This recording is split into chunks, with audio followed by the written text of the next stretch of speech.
Okay, so in this problem, it says which two inequality equations match the graph shown to the right. So we have to figure out which of these equations shown are over here.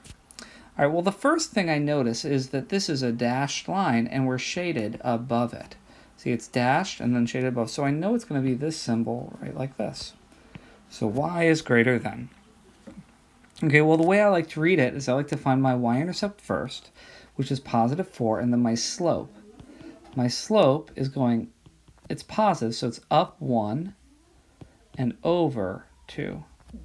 So that's going to be y is greater than 1 over 2x and then positive 4. Because again, it's your slope and then your y-intercept. All right, so let's go ahead and look for this answer choice. Y is greater than 1/2 x plus 4. That is right here at B. Okay, so that's one of the answers.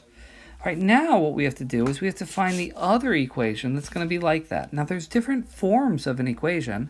You obviously have slope-intercept form like this, so we can actually eliminate choice A here because A is in slope-intercept form, but it's the wrong slope in the problem.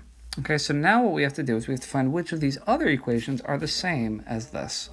So let's look over here. Well, one thing we could do is we can actually move this 1/2 x to the other side. So if you subtracted 1/2 x to the other side, that would make negative 1/2 x, and a positive y is greater than 4.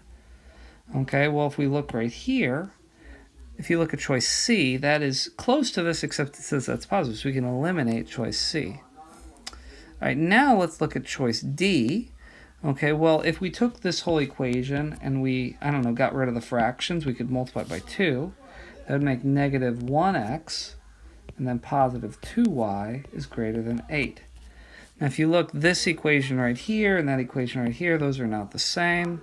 So the only other choice it could be is choice E, and I'm going to show you how this one is. If we were to take this 1/2 and distribute it out, okay, so that'd be y minus 2 is greater than, well, 1/2 times x would be 1/2 x, and 1/2 times 4 is going to be positive. 4 times 1 is 4, divided by 2 is 2. Okay, now if you add 2 to both sides, you'll get y is greater than 1/2 x plus 4, which is the same thing that we had over here. Okay, this right here is point-slope form for a problem on here. So these B and E are two inequalities that model that equation shown.